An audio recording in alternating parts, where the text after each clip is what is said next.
Welcome, everyone. This is a meeting on Plum Island and sea level rise. It is May 24th, 2021. We're so glad you are here. I'm going to just briefly introduce the project team. I am here from the Consensus Building Institute with Elizabeth Cooper and Maggie Oftus. We will be facilitating and keeping some of the technical pieces going tonight for this session. We are here with municipal representatives on our team, Andy Port and Julia Gottfredson from Newburyport and Martha Taylor from Newbury, and the technical team, Ellie Baker from Horsley Witten Group, and Tom Dworatsky and Dan Stevens from Causeway 310. We are really happy to be here with all of you, and we're going to go to a few words of welcome from the towns. So Martha, I think over to you. Thanks very much, Ona. Good afternoon, and thank you all for joining us. My name is Martha Taylor. I'm the Planning Director for the town of Newbury, and I'd like to welcome you all to the first of two meetings regarding Plum Island at sea level rise.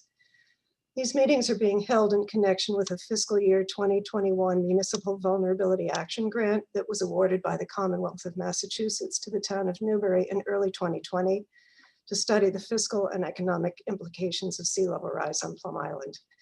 We've been working on this project in collaboration with the City of Newburyport and with our team of consultants, including Horsley Witten as the project lead, Causeway 310, and the Consensus Building Institute.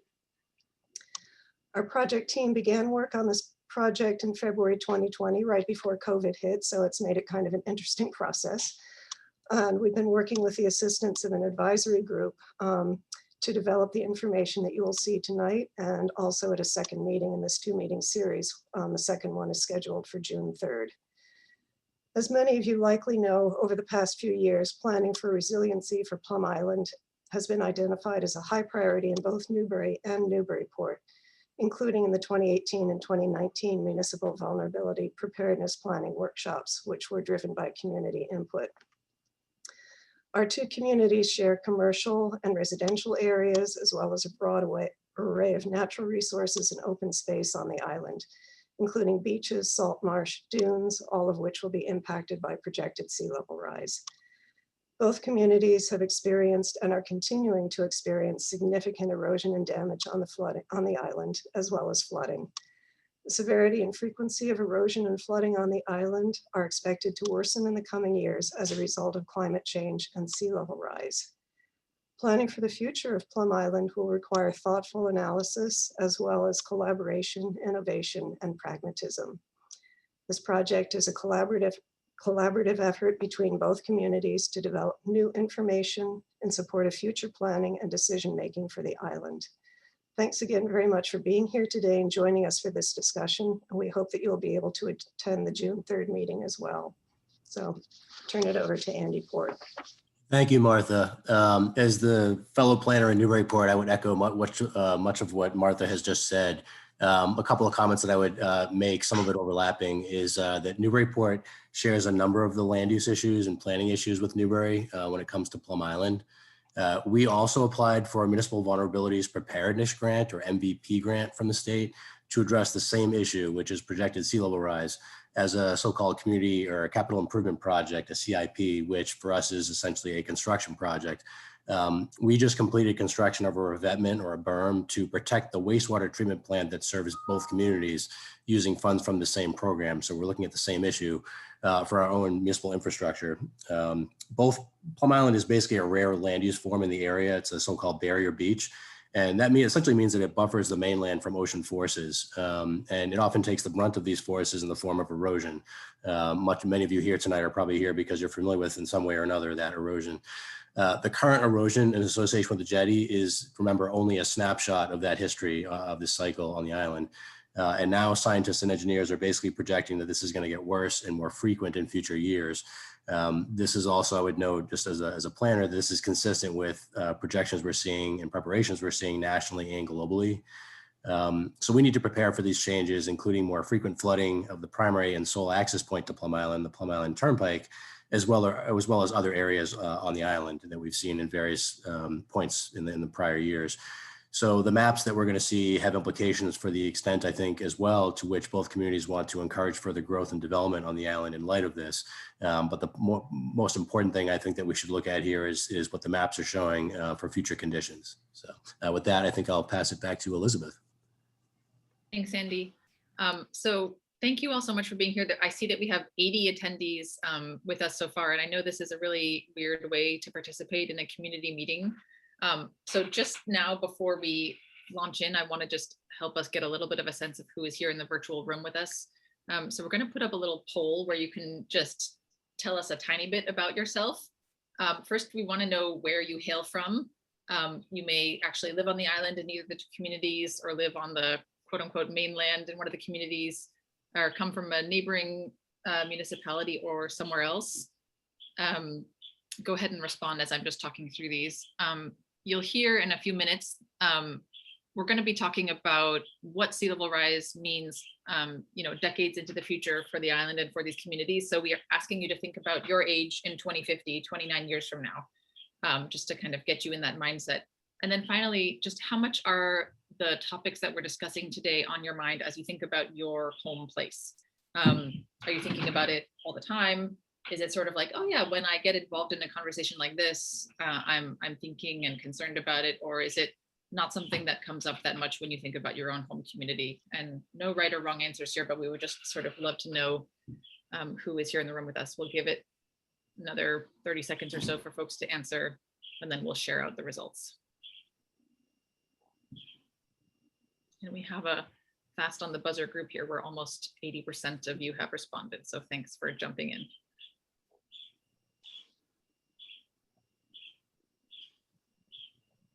Okay, last 10 seconds to chime in if you haven't yet.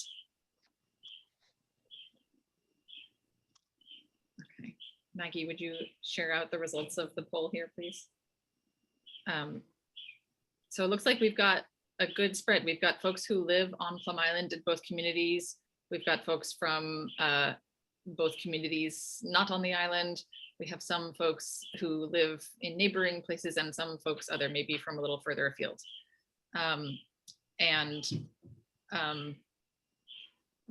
All of us will be 30 years older in 2050. So many of us will be into our well old age by then. And many of you think about climate issues frequently, almost every day, or certainly when you get involved in these kinds of conversations. And some of you, it's not on your mind as often. So thanks so much for just letting us know a little bit. And there will be more opportunities for you to sort of chime in and pose questions and get involved in the conversation. But that was just to get us going. Let me, I'm going to turn it over to Ellie Baker in a moment. And Ellie's going to start sort of explaining a little bit what this project is trying to do before we jump into the substance. And I'll just mention, as Ellie is presenting, feel free at any time to pose questions into the Q&A. And some of them, if they're like clarifying questions that kind of need to be addressed in order for like this sort of journey we're taking you on to make sense, we might address them at sort of pauses in the presentation, and then there will be a longer time to address Q&A once Ellie gets through sharing some of the content. And we'll also have a little bit of questions for you and prompts for you at that point. But feel free to pose them at any point, and we'll sort of triage and fit them in as we can. Ellie, over to you. All right, great. Thank you, Elizabeth. I'm just going to share my screen.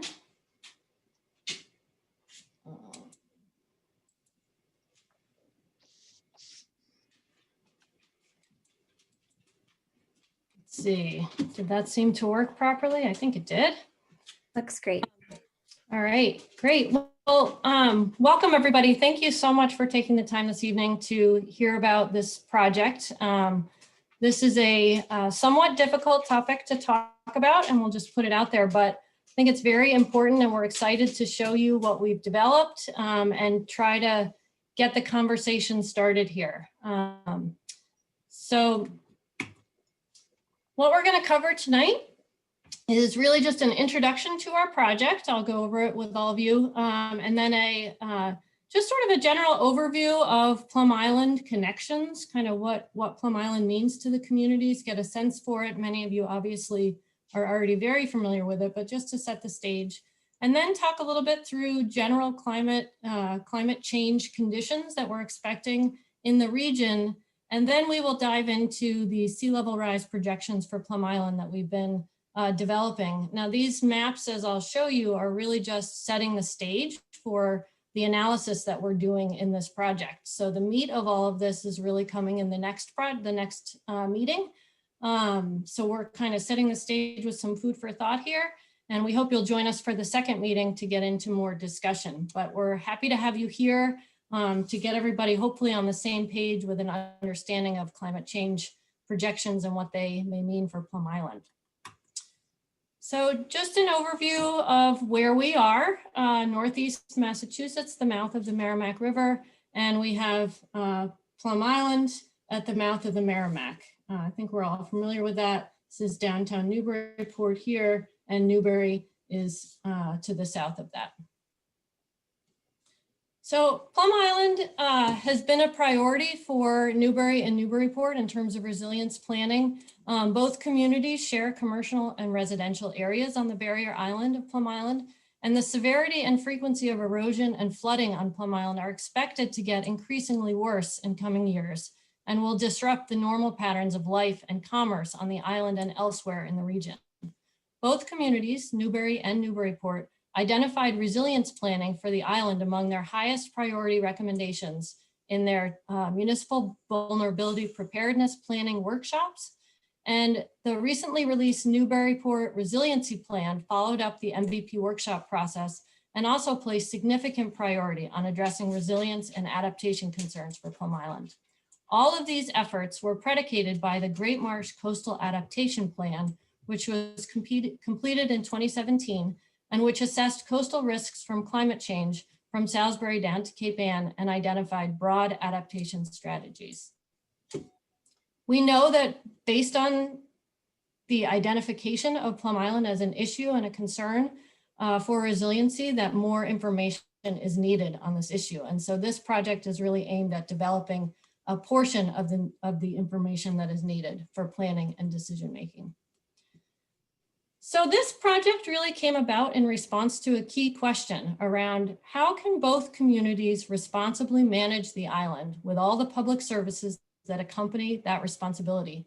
And how can both communities prepare for inevitable change? And it really came down to folks sitting around after the MVP workshops and other resiliency planning events and saying, what do we do? What comes next? Do we need to raise the road or do some other infrastructure work out there? And in order to even start to consider those things, we wanted to really understand, what does sea level rise mean for Plum Island, and what does it mean for the communities in terms of their fiscal and economic responsibilities and impacts.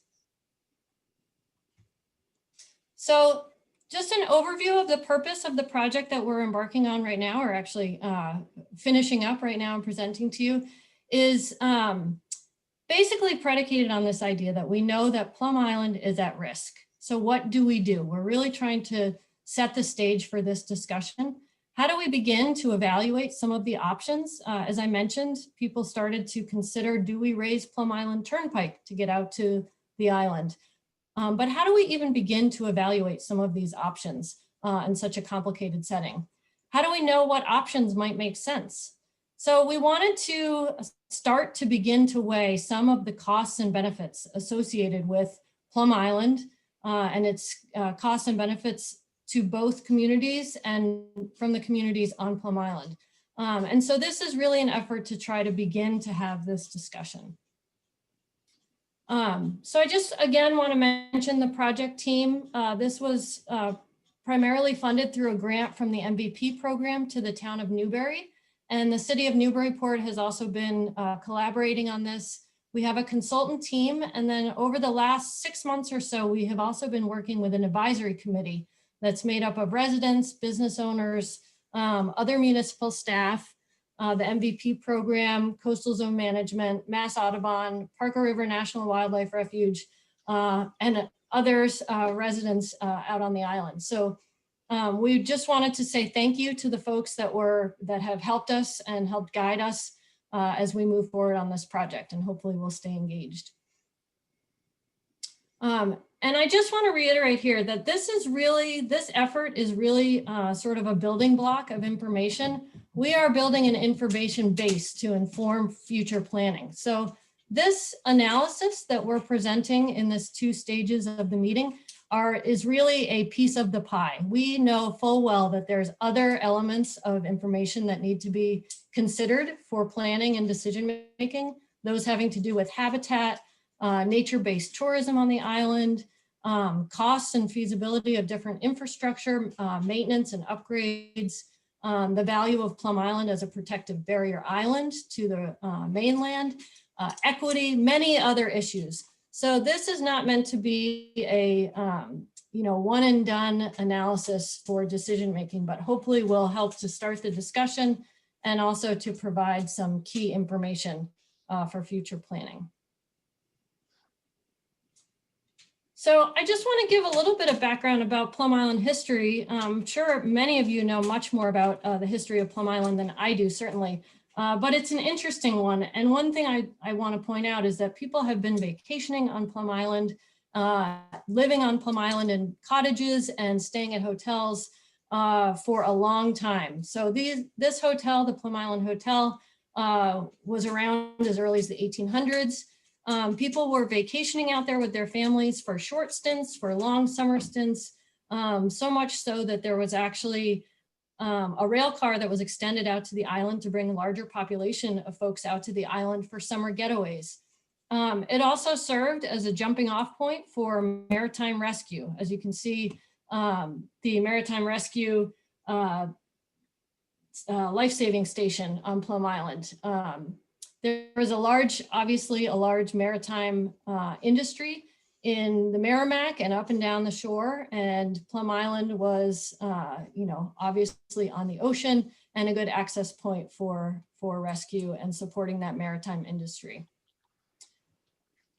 We also know, that Plum Island evolved a little bit in terms of its development. There were camps along much of Plum Island, along much of this beach down here, even down to the southern point of Plum Island, as well as up in the area of northern Plum Island where it's currently developed. This map is from a Parker River Refuge brochure from 1947, written by Rachel Carson. And you can see that there were few roads, and the dotted line indicates a very rustic dirt road accessible by Jeep. So there were camps on the southern end of the island prior to the US purchasing the property, the federal government, and arrangements were made with some remaining owners to allow a transition from private property to the refuge. So the refuge, while it seems like and is a very pristine area, it is not an area that has not been touched by development in the past. And I think this is an important element to understand.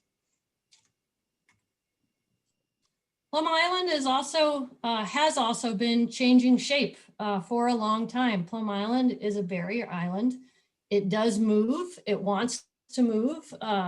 And this is a good indicator of that movement.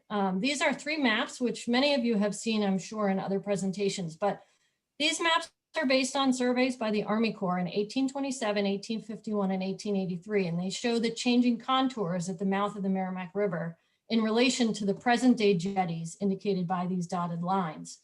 The views represent the high water marks on both the Plum Island and the Salisbury shores. And the jetties were completed in the 1880s in their current location as shown on the right in an effort to keep the mouth of the Merrimack River stable to support the maritime industries that I was describing earlier. So you can see that the mouth of the Merrimack used to be much further south than it is today. Then the basin opened up, and then there was a dike that was put in, the jetties were put in, and now we have the Merrimack mouth where it is today, and we're working to keep it there for risk reduction. We also know in more recent years that we've observed some pretty significant erosion out on the island. The areas highlighted in red are the areas that have been experiencing some significant erosion over the last 15, 20 years. And I've just identified 3 different spots just so you can look at them and how they changed from 2014 to 2017 to 2020. So I think many of us are familiar with the Reservation Terrace area where we're seeing some significant erosion. But there are also areas further down at the center of the island and then south of the center of the island in Newbury that have experienced significant erosion over the last 20 years. We've seen, unfortunately, we've lost some homes to erosion during storm events. And this erosion is a natural phenomenon on an island, on a barrier beach. But it becomes a problem, obviously, when we have our property out on the island, and then we're struggling to try to keep it standing still. So this is also a good figure, I think, to see what other services Plum Island provides to the mouth of the Merrimack River. You can see that as a barrier island stretching out across Joppa Flats, it basically protects the whole marsh system behind the island and also protects the mainland from flooding. So this is a good aerial vision to just kind of see that Plum Island, just in its natural state, is really beneficial to protecting the inland areas of Newbury and Newburyport. We also know that Plum Island is a very vibrant place. It has quite a community of folks from Newbury, Newburyport, visitors. There's lots of different shades of life and phases of life out on Plum Island. It's a vibrant community, mostly in the summer, but also year round. And as we know, there's a commercial strip down the center here with lots of restaurants and stores oriented to islanders and visitors. This picture on the bottom left is from Plum Fest, a local festival that's been taking shape in recent years. And we also know that Plum Island represents a family setting where generations can share in fishing, beaching, birding, and everyday trips to school and camp. So we know that there are folks living out there year round, as well as visitors, and as well as generations that have returned to Plum Island over and over again. So I'm gonna turn over now to a little bit more information about the changing climate. So I'll stop there. I don't know if there's any questions, but I'll stop there and just see if there are. We have a few questions, some of which I think you're going to be answering as you go into more of this. But somebody asked if you can just, on the question of whether Plum Island is a quote unquote stable barrier island, that the person who asked said, I thought it was a stable barrier island. Is this true or not? Can you just touch on that briefly? I don't know if I can answer that question. I mean, it experiences erosion, so I don't know if the question is whether the island will shift entirely back to the mainland and out again. I'm not exactly sure, but it certainly is an eroding shorefront, naturally eroding. Thank you. Okay, so I'll move on and give a little overview of just sort of general climate change conditions. So there's no doubt that climate is changing, and scientists tell us that we can expect a range of changing conditions in Northeast Massachusetts, never mind the entire region. Sea levels are rising, and the rate of that rise is accelerating. The Massachusetts State Hazard Mitigation and Climate Adaptation Plan explains that sea level rise will increase the frequency and severity of both routine tidal flooding and storm-related flooding. Downscaled climate projections suggest that Boston may experience between 4 and 10 feet of sea level rise by 2100. Climate change is likely to increase the frequency and intensity of severe storms, including hurricanes and nor'easters, and as a result, storm surge sufficient to cause coastal flooding is likely to occur more often. Climate change is also projected to exacerbate the severity of storms and severe rainfall events. Therefore, it is anticipated that all forms of flooding will increase in the near future with climate change. So I think we know that change is here. We've observed some of these things happening already. We know what these conditions are like already. We've begun to experience them.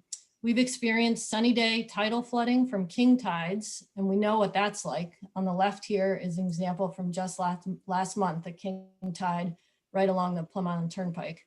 Conditions are changing, sea levels rising. This will have undeniable impacts on the future of Plum Island. The exact timing of these changes is not linear and is not 100% certain, but the general trajectory of these impacts is already being felt. You may recall this storm in January 2018, during which heavy snow and storm surge combined to flood the entirety of Plum Island Center. Evacuations were ordered, emergency vehicles were stationed on the island, and significant cleanup and repair ensued as the tides receded over several days. And this map shows the general locations of structures that have suffered repetitive losses and made multiple claims to FEMA for flood damages. Clearly, Plum Island has suffered damages from storms and floods over the years. This is not surprising, but we can expect these locations and more to suffer damages and to experience floods more frequently in the future as climate changes. So I just want to touch on some of the costs that we have been experiencing to address some of the mitigation and storm impacts on Plum Island. These are by no means comprehensive, but these are some anecdotes from recent storm events and reports about what kinds of funds were pulled together and what kinds of the amount of those funds and costs to address some of the issues on Plum Island. So the costs to mitigate these flood impacts are significant. To date, the communities of Newbury and Newburyport have scrambled to pull together funding to address these various emergency situations. This slide represents just a handful of anecdotes to demonstrate the variety of sources of funds, the variety and the amount of funds needed, and the urgent nature of these projects. Significant funds and efforts have been expended by the municipalities, by state agencies such as the Department of Conservation and Recreation, individual homeowners, and federal agencies like Army Corps of Engineers and FEMA. These projects have typically taken shape in reaction to storm events, in reaction to an urgent situation. And what we're trying to do here is to set the stage to be able to take some proactive action. So I put it out there that we'd like to start looking at proactive resilience rather than reactive resilience. So we've been working to cobble together funds to address these issues from municipal, state, federal, and private sources, as I just noted. And to do that after a storm event or after a flood, it's time consuming, it's reactionary, and it's urgent. And interestingly, Carolyn Kuski, a resilience economist, notes that instead of investing in anticipation of natural disasters, the federal government is doing just the opposite. She calculates that more than 90% of the money the feds spend on flood mitigation is spent after disasters. So what we're trying to do here is to think about some of these questions up front so that the spending and the planning can happen prior to the emergency. Whoops. So how can we get ahead of this? When we have an emergency and we start to see more flooding, our communities tend to get a lot of questions. We start to ask questions of the municipalities to begin to make decisions about infrastructure, about public services, development policy, all while emergency situations become more frequent. So this project is an effort to be proactive, to consider the future fiscal and economic impacts of these changes to Plum Island on the communities in which Plum Island is located.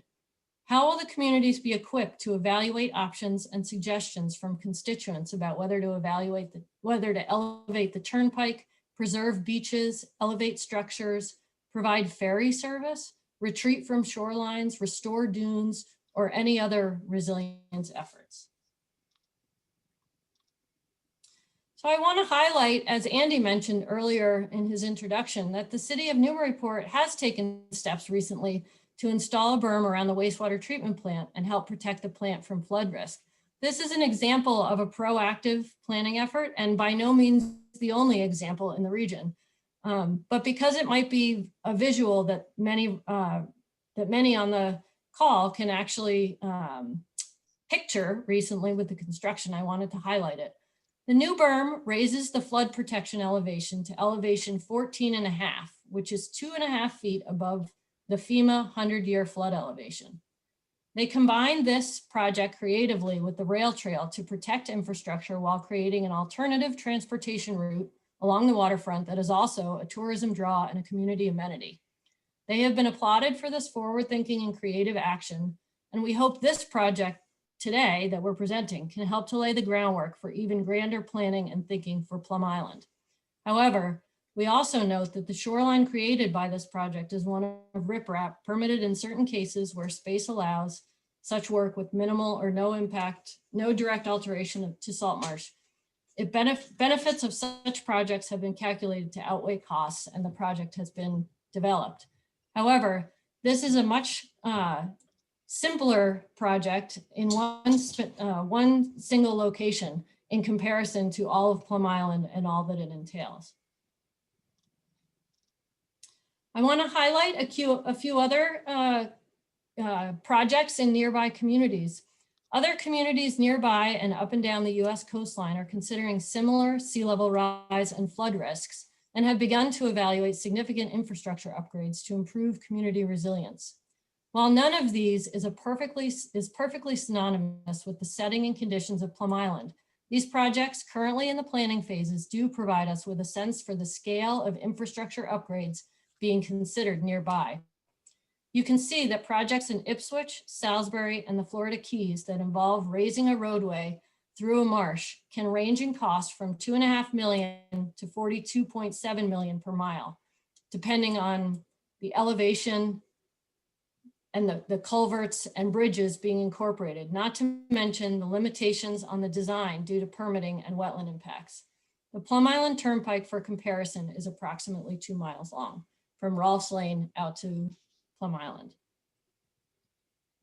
And other communities are also feeling the brunt of storms and floods. Plum Island is not alone and can share ideas and innovations with other communities. At the same time, other communities will also be looking for funds to assist in their resilience efforts. And so again, Plum Island is not alone. Money for this work will be in high demand. And for this reason, this project aims to help these communities to assess the situation and develop information for resilient, forward-thinking planning.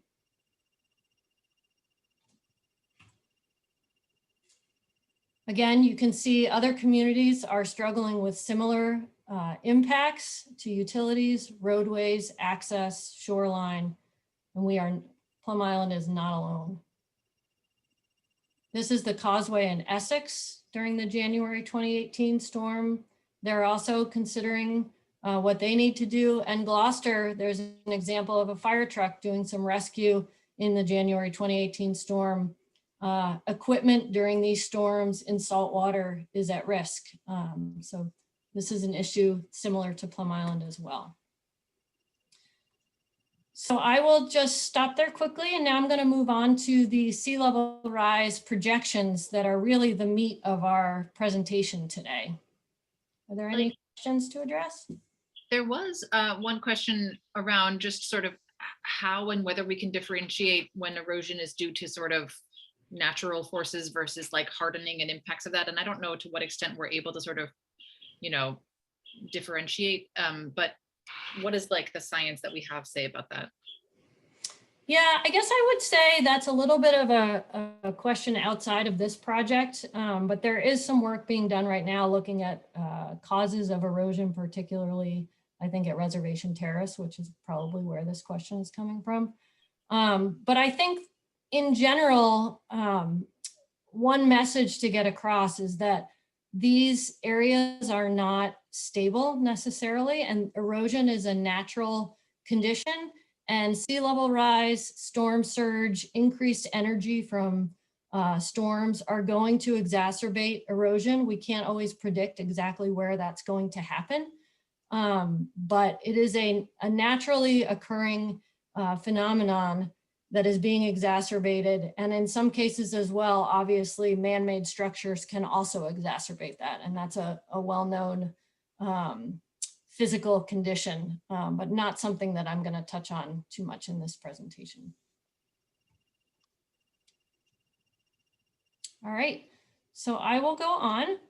I'm going to get into some of the science of the projections that we looked at for this project and then walk you through some maps. So hopefully you can bear with me and stick with the process here. And I look forward to hearing some feedback. So the Commonwealth of Massachusetts State Hazard Mitigation and Climate Adaptation Plan presents this summary of sea level rise projections at 4 locations in Massachusetts, the Boston site being the furthest north. Boston is what I've presented here. The analysis for Massachusetts consists of a probabilistic assessment of future relative sea level rise at each tide gauge location, given 2 future atmospheric greenhouse gas concentration pathways and 2 methods of accounting for Antarctic ice sheet contributions to sea level rise. So I'm going to stop there and say it in simpler terms. There are basically 4 scenarios that Massachusetts is looking at or using to consider sea level rise. And they've grouped them in these 4 groups: extreme, high, intermediate, to take account for essentially 4 different considerations. So 2 different greenhouse gas emissions pathways that cause climate change, and 2 methods for accounting for Antarctic sea ice or ice sheet contributions. So considering basically different volumes of sea ice that are melting and different rates of melting. So our study evaluated conditions following approximately the high scenario on this graph, which corresponds to a continuation of the current global greenhouse gas emissions trends. So basically follows on what we're currently seeing in the global atmosphere, which is resulting in melting of the polar ice caps. So this is the same scenario that is being used by other Massachusetts agencies to evaluate infrastructure risks from flooding, including Mass DOT. And on these graphs, I just want to point out, we talk about 4.2 feet of rise and 2.4 feet of rise. Year 0 in this case is essentially, they used a 19-year tidal epoch, and it's based around 2008 or 2008. So year 0 you can think of here as 2008. So the numbers that we're looking at are, by 2030, we can expect that climate change will cause 1.2 feet of sea level rise in the Newburyport, Newbury area, 2.4 feet of sea rise by 2050, and 4.2 feet by 2070. So I want to explain one other term before we move forward, because this is something that we used in our mapping to try to make some of this information seem more tangible. So the extent of daily tidal flooding is mean, higher, high water. So we evaluated sea level rise as it pertains to mean, higher, high water, or essentially the daily high tide. So I want to define this term before we move forward.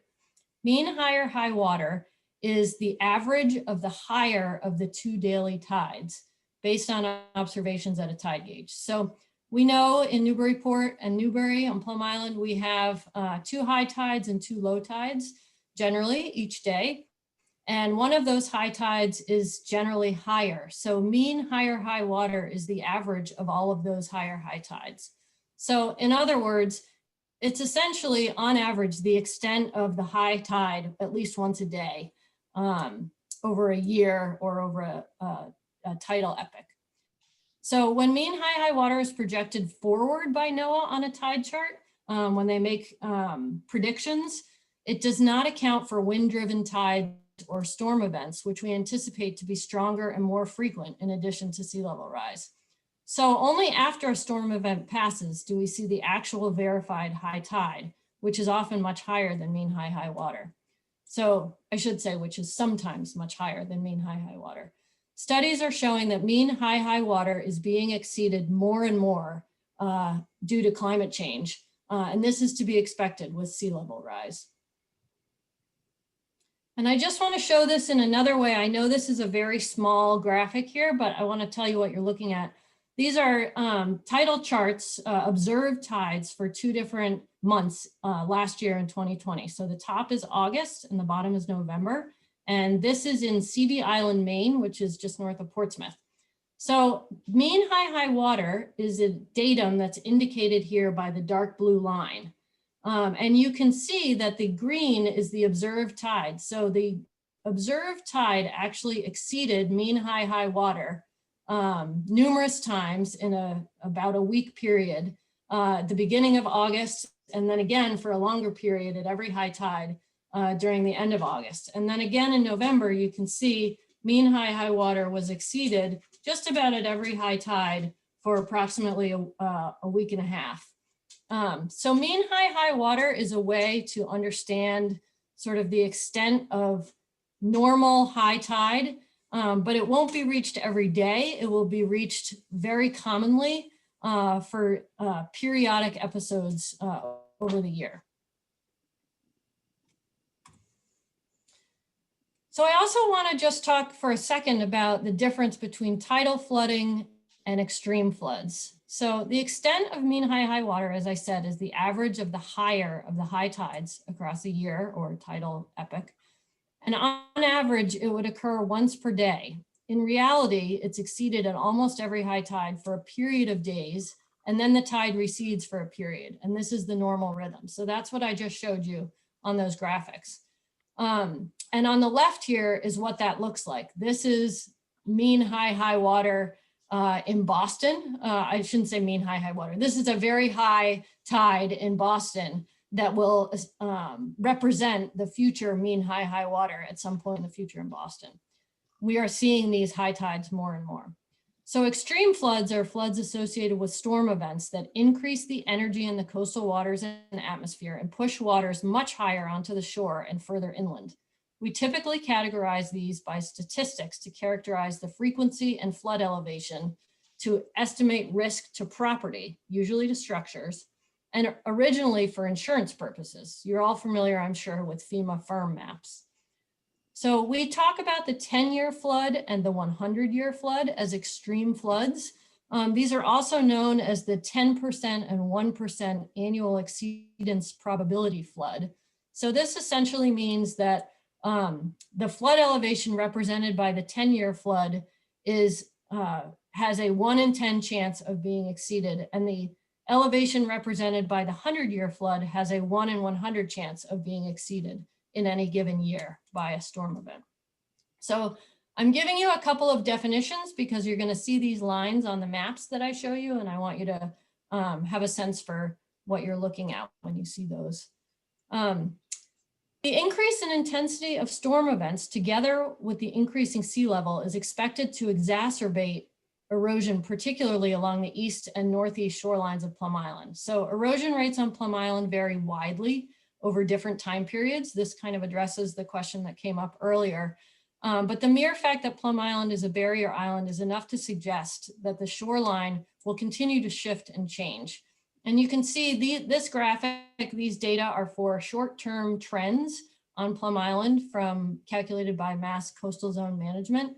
So over approximately a 40-year period, we were seeing some erosion of 7.5 feet per year along just south of the jetty there. And then 4.5 feet per year and 1.3 feet per year. However, if you look at longer term trends in the same database, you'll see that these numbers change significantly. So erosion rates are not linear, and they are strongly impacted by storms and wave energy, et cetera, as well as sea level rise. Hey, Ellie, I think your video might be frozen. Will you just turn it off and turn it back on? Oh, great. I'm trying to find my video. I can't find it. Can you do it? We're still, I don't want to make you stuck off. Let me see if I turn it off. There you go. Request. You don't need to see me. No, I do want to see you. Hang on 1 second. I'm going to ask you to start it again. There you go. And Ellie, while you're doing that, there's just a question here, jumping back to the sea level rise projections, that's sort of saying like, how accurate have we been in the past at predicting what sea level rise was going to be? Like, did what we projected for 2020, did we end up with, I mean, we haven't had that much sea level rise yet, but they're saying how close were the 2020 projections to the actual 2020 sea levels? Like, how have we done so far in projecting this? That's a good question. And I wish I could give a better answer. I don't have a statistical answer to that by any means. I would say one thing we're learning is that the higher projections seem to be tracking more with what we're seeing, which I think maybe was a little surprising. I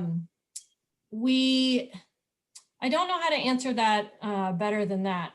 Let's make a note of that, and I'll try to get back with that question. Back to you on that. Thanks, John, for that question. Okay, so I want to transition into the mapping portion of the presentation. So we created a series of maps to represent and analyze the potential flood impacts to Plum Island in the future in the years 2030, 2050, and 2070. So these maps serve as the basis for our economic and fiscal analysis. And I want you to understand what we're presenting as the basis for that analysis, obviously. So I'm first going to walk you through the data layers. Sorry, my computer is not working. I'm going to walk you through the data layers one by one. There's a lot of information on these maps, and then I'll walk you through what they mean for the 2030, 2050, and 2070, which are the 3 years that we looked out to try to plan and look at to do our fiscal and economic analysis that you'll be hearing about at meeting 2. So the base map here, actually, before I get into this, I just want to say too, none of this information is new information to the public. This is all publicly available information. This is all information that you can obtain, you can play with. We tried to put it in a way that helps us with our analysis and helps us to understand the potential impact from flooding, and also want to present it to you so you can understand what we're basing our analysis on. But this information is public information, so we did not create this. So with that, I'll walk you through what we have here and what we're showing. So this is obviously just an aerial map. You can see Plum Island Turnpike right here. And we added on here all of the roads. You can see the roads up here. And then we highlighted in white all of the buildings, so we could understand what facilities were out on Plum Island. Then we added in the 10-year flood, the projected 10-year flood. And I want to talk a little bit about where this came from. So the state of Massachusetts is developing, with the help of the Woods Hole Group through Mass DOT, the Massachusetts Coastal Flood Resilience Model, Flood Risk Model, excuse me, the MC firm. And in creating this model, they have created projections for different flood probabilities in future years. And so the years that we're using to model are the years that are going to be issued by the MC firm model, which are 2030, 2050, 2070, to try to understand and compare the impacts at those 3 different future years. So these flood projections, the 10-year flood and the 100-year flood, are projections based on a future sea level rise, based on those numbers that I showed you earlier for sea level rise in 2030, 2050, and 2070. So the next layer that we're going to show, well, let me back up a sec. So the 10-year flood, this is the dark blue here. So the 10-year flood is basically the 1 in 10 chance of flooding during any given year. And you can see the extent of that line. And then we go to the next map, which is the next layer, which is the limit of the 100-year flood. And you can see, as you would expect, that extends a little bit further into Plum Island. So a rarer flood, a 1 in 100 chance of flooding, will extend further inland than the 1 in 10 flood. The next layer that we're going to layer on here is this purple color. This purple color is the extent of mean high water, the future extent of mean high water. So we've estimated where this will be, and you can see it makes sense. It doesn't really extend up to the 10-year flood or the 100-year flood. But that is essentially an estimate of the extent of daily tidal flooding on Plum Island in the year that we're showing. The other thing that's showing on here are these little green areas, which are low-lying areas. So these areas get identified because in some of these low-lying areas, we might start to see some groundwater rise in those areas. And they also are susceptible to being connected hydrologically through erosion to the coastal flooding. The next layer that we put on here is tidally flooded roads and buildings. So we wanted to understand under these different scenarios for how far does mean high water extend, and what buildings and roads does it flood? So where are we going to be experiencing daily tidal flooding on average on Plum Island? And so any buildings that experience direct tidal flooding, and I should say not the building, the property. We did not evaluate individually whether buildings are elevated or not, but if the flooding would hit the building, the edge of the base of the building, then it's identified. And you can see some of these little black dots here are buildings that overlap with the mean high water.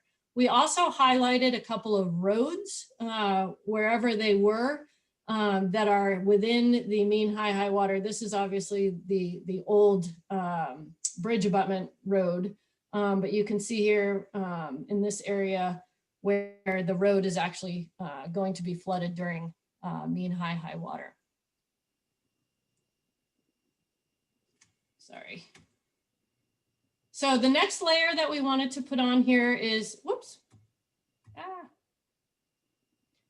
is the erosion. Oh my goodness.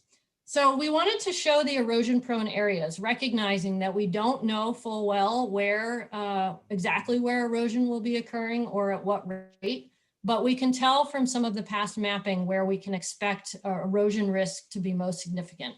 So we've identified those areas with these red lines along the shoreline. And then we identified the structures behind those that are sort of the first line behind those erosion areas, and identified those as buildings at risk from erosion. So you can see some of those up here, Reservation Terrace is identified, et cetera. So we've also noted these arrows here to identify there are certain areas where there's already low-lying portions of Plum Island, and if erosion allows the water to cut through some of these areas, it can actually hydrologically connect to those low-lying areas and create more of a significant flood. So we've identified some of those areas as well as buildings impacted by floodwaters. And then lastly, what we've presented here just to help tell the story a little bit and maybe show you in more detail, we have two standard call-out boxes that we've identified just to sort of compare notes between years. So what you're seeing in the bottom call-out box is the intersection of Plum Island Turnpike and Old Point Road and Sunset Drive. So right when you get onto Plum Island, you go through this intersection, and there's obviously a commercial area right at that intersection as well. And then the other call-out box that we've identified is in Old Point Road in the point here, because we were seeing in some of our mapping that this is an area where you can really see the water potentially cutting across and cutting through Old Point. So you can see that from projection year to compare notes. So with that, I'm going to move forward and show you the, basically there's a set of 3 maps. Some of you may have looked at these already. They're available on the project website. But I want to talk you through what these maps seem to show us. You know, these are predictions or projections. They're not certain, but they do give us a sense for what we can expect in the future. And they do give us a sense for a baseline that we can use for our fiscal and economic analysis. So what you're looking at right here is the projection for 2030. And in 2030, the daily high tide will, on average, reach the very edge of the Plum Island Turnpike And in certain limited parts of the island, it will extend inland onto some individual properties. This also means that on occasion, the high tide will extend further up onto the roads and into people's properties, causing a more common nuisance. The 10-year flood, represented by the dark blue, extends well inland, particularly on the Marsh side of Plum Island. And you can see that here along the west shore. 2030, yes. Sorry to interrupt. Someone's just trying to kind of orient on the map here. And so Rachel asks, at the very bottom on the ocean side, the red buildings, can you say approximately what crossroad that goes to? It's hard to see. Is it near or past the Blue Hotel? I think blue is further south, I believe. And I guess that brings up a good question. I mean, a good comment too.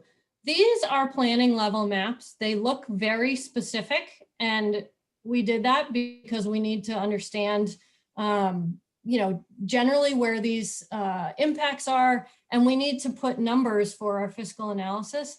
But these are planning level maps and should not necessarily be used for very specific searches of one particular property or another.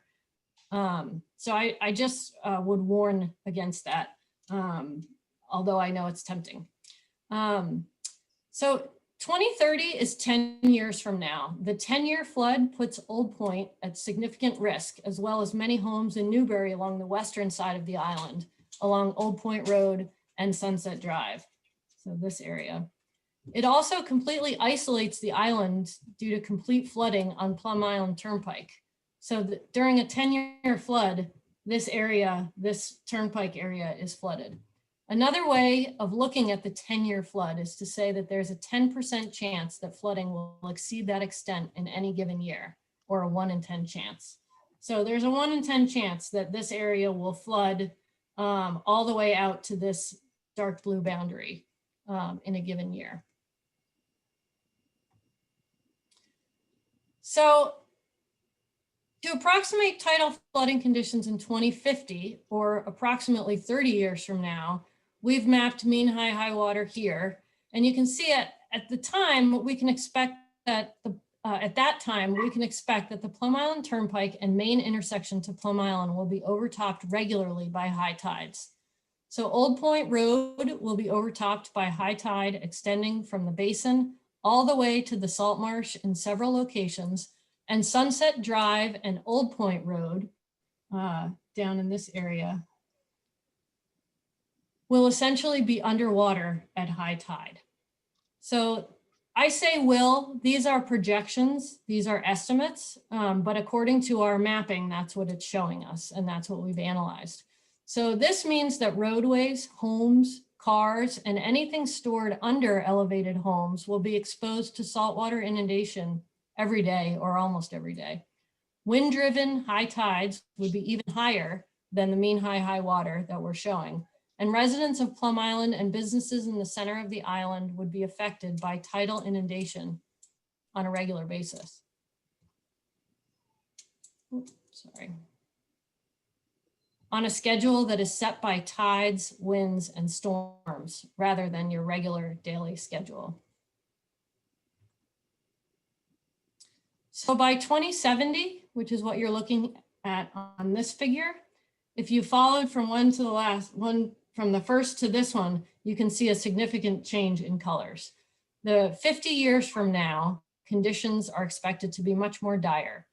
The extent of mean high water reaches almost all the way across the center of the island. You can see from here all the way to the front of the island. Combined with erosion on the beach, mean high water could extend all the way across.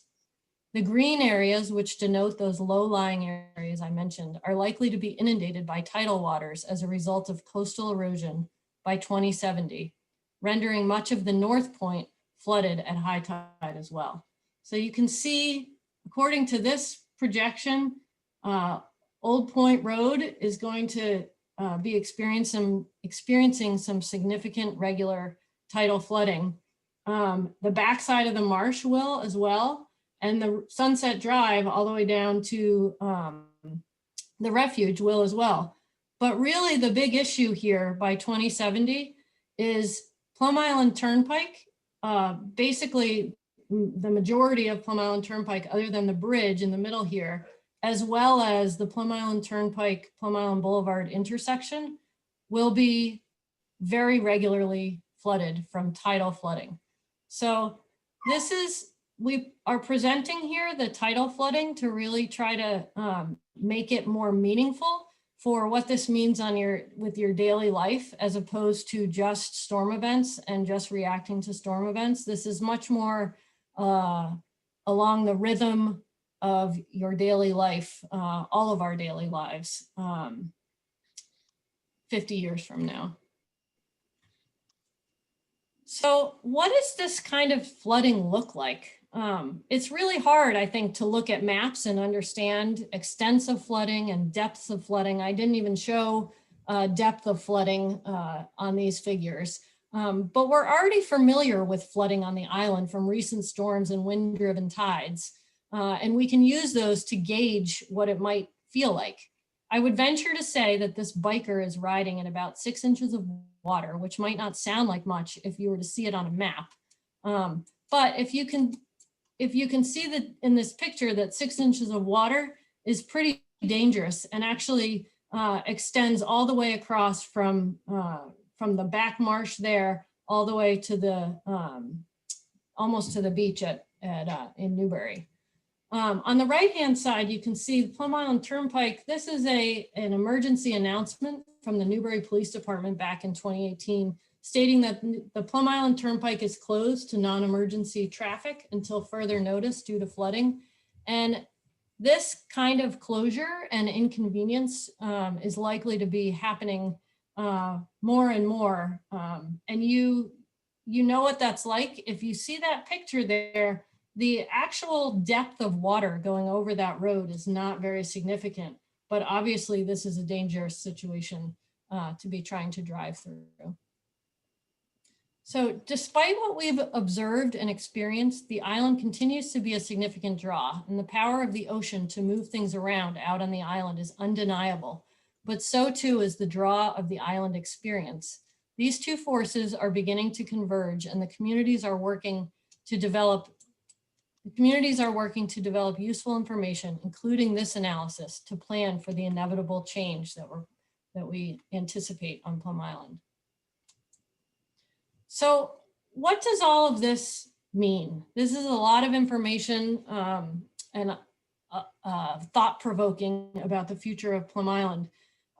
These maps are really meant to be flood projections to give us a basis for the analysis that we're doing, and also to help start the conversation about planning for the future of Plum Island. So how will these future flood and storm impacts be reflected in future fiscal and economic costs and benefits for both communities? So what do these floods mean for Newbury and Newburyport? And how do we start to think about mitigating those costs and those impacts? We don't yet know what actions to take with regard to Plum Island resilience. We don't know what the answer is, but we can examine the potential outcomes and the scale of costs and benefits associated with those outcomes. And that's what we've done with our fiscal and economic analysis. So in meeting number 2, which is a week from Thursday, we examine the broad spectrum of flood and erosion mitigation outcomes on Plum Island. So we're going to be looking at outcomes, changing those flood impacts, those flood maps that you just looked at, based on if we do nothing, which is what we just presented, based on doing something, some interim adjustment or mitigation action, to doing everything we can to preserve every property and protect every property from flooding and erosion out on Plum Island through some future date. This is obviously a somewhat hypothetical characterization of the options, but it's a way for us to examine and understand the fiscal costs and benefits. So I will present this a little bit more as a preview, but this is what we're going to be talking about in the next meeting, is based on these maps, what are some of the future outcomes that we're going to be assessing for Plum Island? So as I said, the first sort of outcome of some management option is no infrastructure or policy intervention, which is essentially what I showed you on the maps. Allow sea level to rise, allow storms to happen. The second outcome that we assessed and that we'll be presenting is if it were feasible to maintain access to Plum Island along the Turnpike and through the intersection for the next 30 years or through 2050, what would be the economic and fiscal implications of doing so? And then the third outcome that we assessed, which is sort of the extreme, is what if it were feasible to also protect not just that main access way in the intersection, but all the homes and businesses on the island from flooding, erosion, and flooded roads. We don't know what that might look like. It probably would include a lot of riprap and other things that might not be permittable or feasible. So this is sort of a test of the extent of what we could do on Plum Island. If we were to be able to save all of this, what happens to the economic and fiscal implications for Newbury and Newburyport? So this is a little bit of a preview of the fiscal analysis that we'll be presenting based on these maps. And we recognize these are hypothetical options, and they're really just selected in order to assess sort of this wide spectrum and scale of outcomes so that we can start to think about what kind of management options the communities might want to take with regard to Plum Island. So I'll just wrap up here and then we can come back to questions about the maps or anything else in the presentation, but I want to make sure everybody knows next steps are that we will be having a presentation on June 3rd, as I mentioned, again, a 90-minute presentation. It will also be online. Unfortunately, we have to do virtual still, but this is where we will present more information about the fiscal implications of sort of Plum Island and sea level rise, and start the discussion about where do we go from here? What other questions should we be asking? What other information should we be gathering? And then I also want to let you know that we will be preparing a final report from this project, and it will be available by the end of the month, by the end of June. This is a project funded by the MVP program. So we'll be submitting the final report to them, to that program. And I want to be clear that this is an information creation project and is not being, we are not presenting significant recommendations about specific mitigation actions for Plum Island. We are setting the stage for that discussion. So hopefully this will be a reference that folks can use moving forward. I also just want to note we have a website for the project, and many of you may have already seen it, but it is up and running, and you can look on the website to find more information about the upcoming meeting. You can also find information about the team, about, you can look at the maps that I presented today. And then we've also been just sort of pulling together our own reference library through this project. We collected a lot of references and we wanted to make them available. So there's a reference library that you can look for. It's not exhaustive, but hopefully it has some useful information and maybe something new that you haven't looked at before. And then I also just want to note that we know we gave you a lot of information today. So between now and our next meeting, we do have a little sort of open-ended survey on the website. I'm sure there are some unanswered questions or clarifications that folks may be looking for. So if anything doesn't get clarified tonight, please check out our website and be sure to submit a question or a comment or clarification through our website. So with that, I think I will turn it back to Elizabeth and Ona to see if there are any questions that folks have. Thanks, Ellie. Thanks so much for helping create all that knowledge basis so we can have this really important conversation together. And there's a couple of questions that have just come in sort of related, one from Stephen and one from Brendan, about sort of like options, what this tells us about what we should do about infrastructure in the future.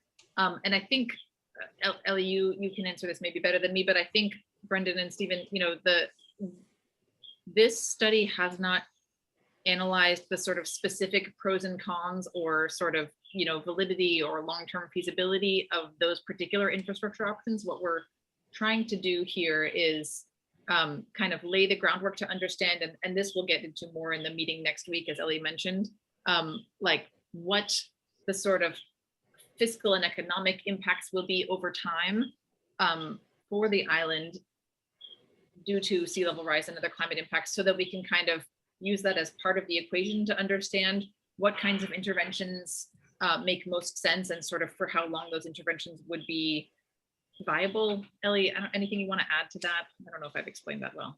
No, I think that was good. And I think some of this will become clearer in the next meeting. Today, we really wanted to focus more on the mapping, just to kind of make sure that we had the groundwork there.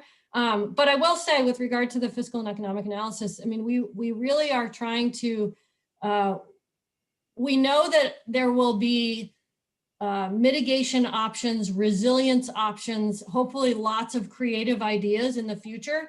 We don't know what they are. We don't know how much they cost, but we're trying to build the other pieces around that to start to think about what the costs and benefits and sort of fiscal implications of some of these potential mitigation options might be. So we're basically trying to create the framework for a future discussion on, you know, evaluating some of those mitigation options or resilience options, and also timelines. I mean, part of this whole question is thinking about the time frame for when to take different management steps for Plum Island and what the implications are for those. Yeah, that address that. And Christina just posed another question about sort of what are the sort of long-term kind of, and I'm sort of reading this as trying to answer it, but some questions about the sort of long-term ecosystem implications of different like infrastructure interventions and hardening.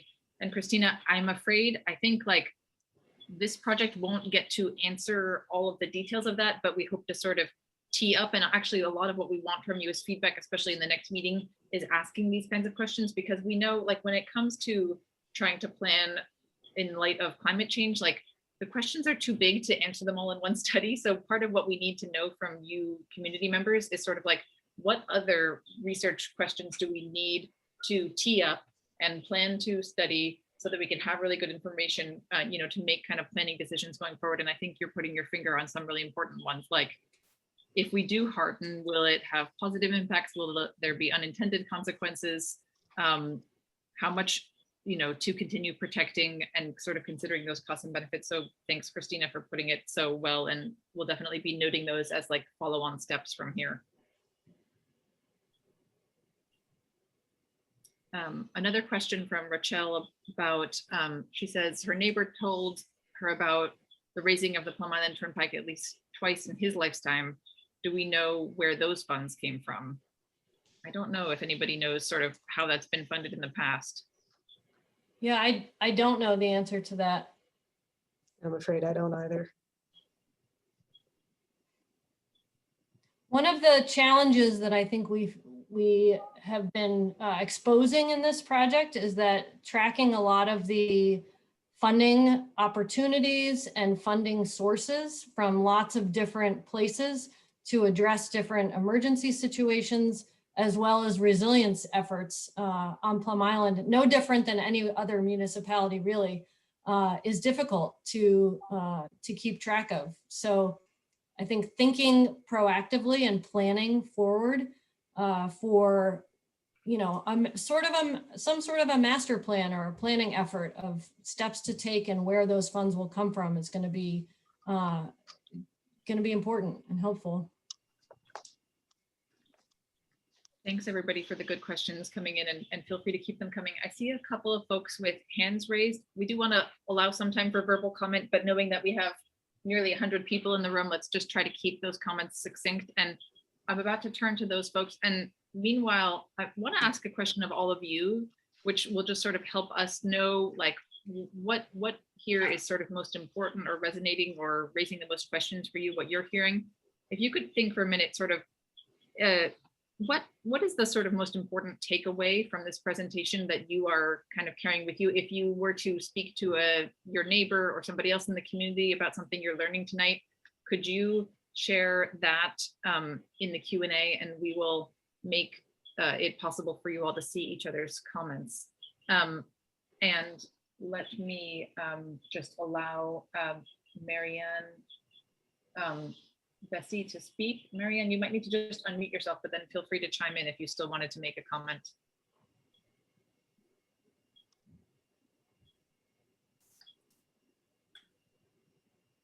Marianne, we're not hearing you yet. Maybe that was a carryover from before. How about Robert Tuttle? I've just allowed you to speak, Robert. You might need to just unmute yourself.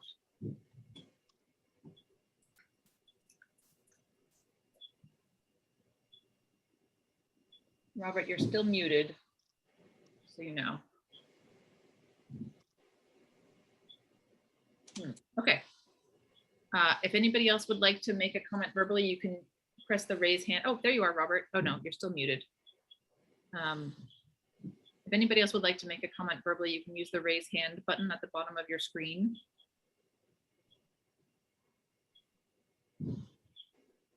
And Christina, your question, how to unmute yourself, you have to raise your hand and then we allow you to, we kind of give you allow to speak, and then you press the little microphone button in the lower left corner of your screen.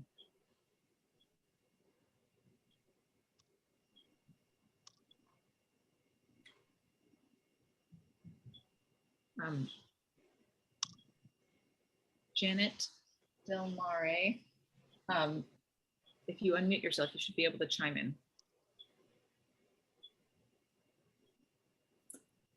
Can you hear me? Yes, got you. Great. I think one of the biggest takeaways from tonight is, it sounds somewhat naive, but really how serious this is. I mean, you're talking about 30 years from now, and 30 years from now, I'll be in my late 80s or 90 years old. I'll be 60 this year, so I'll be 90. And I always imagined that this house would be here forever and ever and ever, but it might not be. And I always imagined leaving this house to my son, and that might not even be an option. And I guess that just really stuck with me, that this island may not be the way it is now, and things might change dramatically, or not that they might, but they are going to change dramatically. And I think we all just go living along, or living our lives, going along as things are, thinking that things are just going to stay the same, and they're not going to stay the same. Yeah, I think that's it, Janet. Yeah, thanks for saying that. Stephen, I just have allowed you to speak. If you just unmute yourself, you should be able to chime in. Hi, this is Steve, and thanks for the opportunity to comment. One of the things that I think about in these issues is cost, and not only what the cost will be, but where the money's going to come from. It does occur to me that given that sea level rise is a given, the costs are going to be pretty high. So it ends up astounding me that we're seeing development being something that both the city and the town seem to be looking to try and do on Plum Island, when the hard facts are that development should be curtailed, both for businesses as well as residential areas. And that's my general comment, and that may be a subject for the next meeting. But I'd like to see some discussion from the town planners about their view on development on the island, given the costs that are to come. Thank you. Thanks, Stephen. Thank you so much for that comment and request.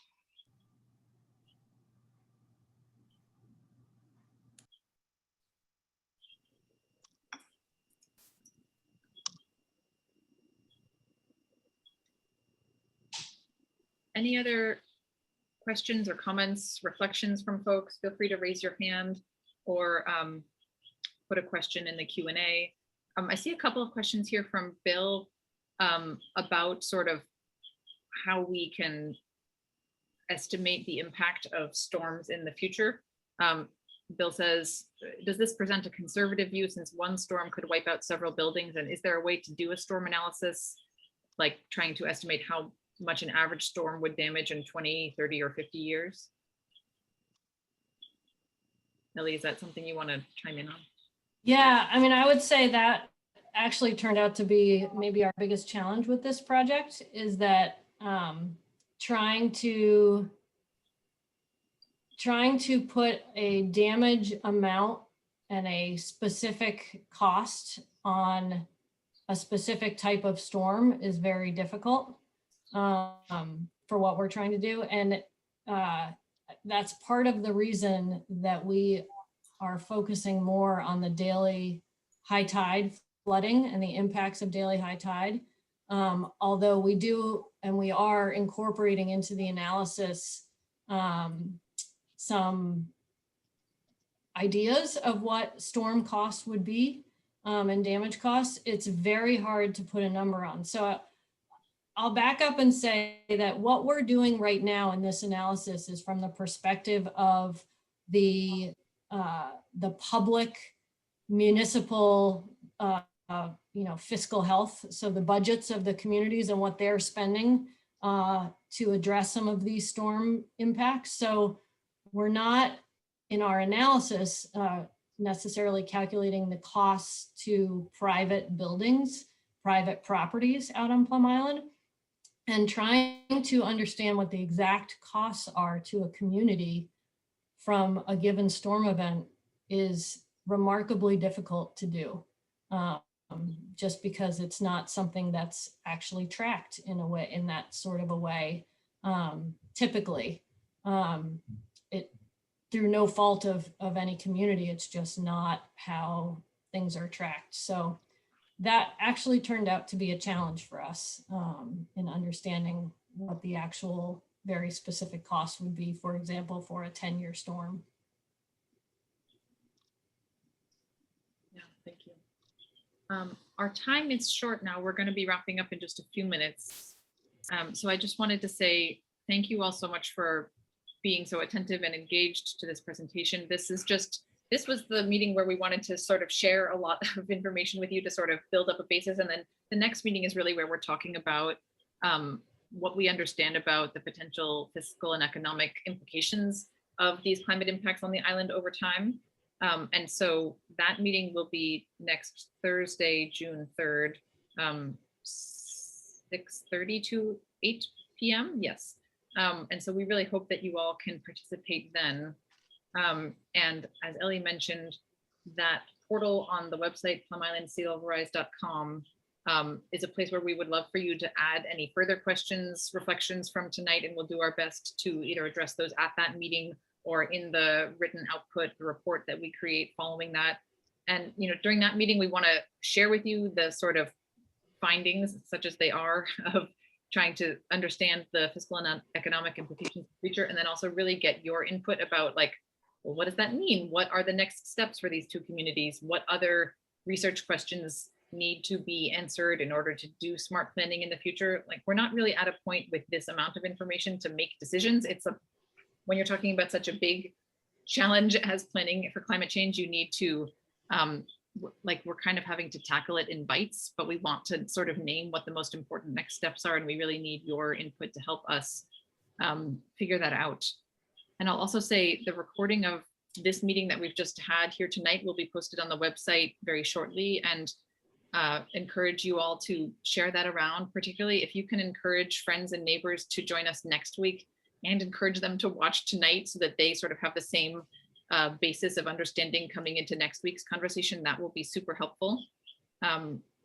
Anything else, project team, that we can add right now as we send folks off into their evenings? No, just thank you all so much for your time and attention to this topic. It's an important one. I'd like to reiterate that as well. Just thank everybody for attending and listening and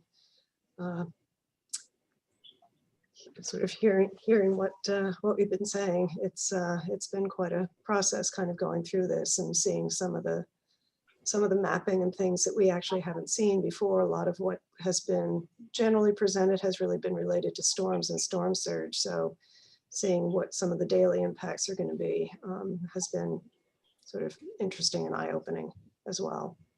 And to, I think, address Steve's point, all of this is going to, go into discussions about long-term master planning for the island, whether it's policy or infrastructure decisions or, all of the decisions that both municipalities are going to have to take in the future.